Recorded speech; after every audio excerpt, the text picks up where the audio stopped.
بسم اللہ الرحمن الرحیم۔ شروع کرتا ہوں اللہ کے نام سے جو بڑا مہربان نہایت رحم والا ہے۔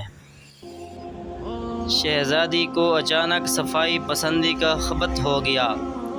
شاہی محل میں کسی کنیز کا ہاتھ غلطی سے شہزادی کے ہاتھ کے ساتھ چھو جاتا تو وہ اپنے ہاتھوں کو گھنٹوں دھوتی رہتی۔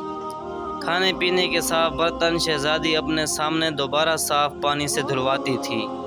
کھانا بھی بہت کم کھانے لگی جس کی وجہ سے وہ بہت کمزور ہو گئی تھی۔ بادشاہ کو اس کی بہت فکر تھی۔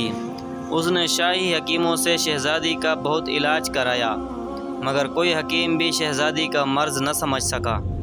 بادشاہ نے شاہی حکیموں سے مایوس ہو کر اعلان کرا دیا کہ جو شہزادی کا علاج کر کے تن درست کرے گا اسے مالا مال کر دیا جائے گا۔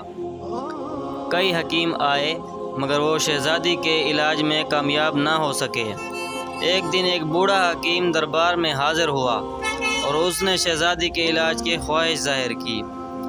بادشاہ نے اسے اجازت دے دی۔ حکیم صاحب نے سب سے پہلے وہ نسخے مانگے جن کی مدد سے دوائیاں تیار کر کے کھلائی گئی تھیں۔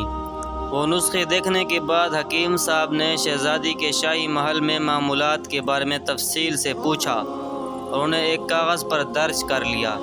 حکیم صاحب نے شہزادی کا طبی معائنہ کیا اور بادشاہ سے کہا شہزادی کا علاج ہو جائے گا، لیکن علاج کے لیے میں جو طریقہ اختیار کروں گا مجھے اس کی آزادی ہو گئی۔ بادشاہ نے حامی بھر لی۔ حکیم صاحب کے حکم پر شہزادی کو ایک کرسی پر بٹھا کر اس کے ہاتھ پاؤں کرسی سے باندھ دیے گئے۔ کمرے میں بادشاہ اور ملکہ کے علاوہ ایک کنیز بھی موجود تھی۔ وہ حیرت سے حکیم صاحب کو دیکھ رہے تھے کہ یہ شہزادی کا علاج کرنے کا یہ کون سا طریقہ ہے۔ وہ دوسرے حکیموں سے مایوس نہ ہوئے ہوتے تو اس حکیم کو رخصت کر دیتے۔ حکیم صاحب نے دہی منگوا کر اس میں بیسن ملا کر امیزہ بنایا اور شہزادی کے چہرے پر لگانے کا حکم دیا۔ میں جب تک اس امیزے کو چہرے سے اتارنے کا حکم نہ دوں مت اتارنا۔ حکیم صاحب نے حکم دیا۔ یہ امیزہ جیسے ہی شہزادی کے چہرے پر لگایا گیا شہزادی نے بے اختیار چیخنا چلانا شروع کر دیا۔ اس کے بعد حکیم نے ایک گلاس پانی منگوایا اور اس میں سے 2 گھونٹ بادشاہ سلامت کو پینے کو دیا۔ اس کے بعد قریب کھڑی کنیز کو اس نے بھی پیا۔ پھر حکیم صاحب نے بچا ہوا مشروب شہزادی کو پلانا چاہا۔ شہزادی نے وہ پانی پینے سے انکار کر دیا۔ حکیم صاحب شہزادی کو زبردستی وہ پانی پلانے لگے۔ شہزادی نے انکار کیا، سر ہلاتی رہی، لاکھ کوشش کی کہ وہ پانی نہ پیے لیکن تھوڑا سا پانی اسے پینا ہی پڑا۔ پانی پیتے ہی شہزادی نے شور کرنا شروع کر دیا، میں اب مر جاؤں گی، میں اب مر جاؤں گی۔ یہ کہتے ہوئے شہزادی بے ہوش ہو گئی۔ شہزادی کی رسیاں کھول کر اسے کمرے میں پہنچا دیا جائے۔ حکیم صاحب نے کہا جب تک شہزادی خود بیدار نہ ہو کوئی اسے نہ جگائے۔ شہزادی جب نیند سے بیدار ہوئی تو وہ خود کو تندرست محسوس کر کے حیران رہ گئی۔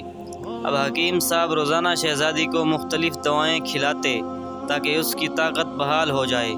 2 ہفتے گزر گئے، شہزادی بالکل ٹھیک ہو گئی۔ بادشاہ اور ملکہ حیران تھے۔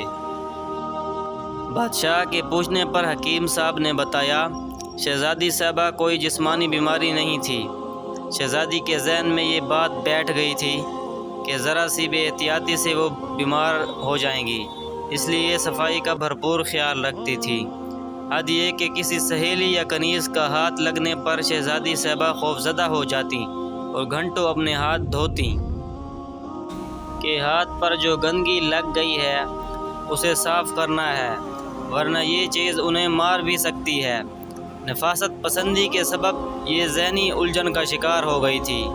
میں نے شہزادی صاحبہ کو زبانی طور پر سمجھایا کہ صفائی اچھی بات ہے لیکن حد سے زیادہ نفاست پسندی نقصان دہ ہے، اور یہ بات میں شہزادی کو سمجھانے میں کافی حد تک کامیاب رہا ہوں۔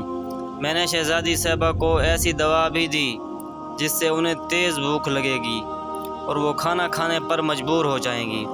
اب شہزادی صاحبہ ذہنی طور پر صحت مند ہو گئی ہیں۔ ہاتھ چھونے پر اب یہ اپنے ہاتھ نہیں دھوتی۔ بادشاہ اور ملکہ حکیم صاحب کے طریقہ علاج پر بہت خوش ہوئے، اس لیے انہوں نے حکیم صاحب کو مالا مال کر دیا اور شاہی حکیموں میں شامل کر لیا۔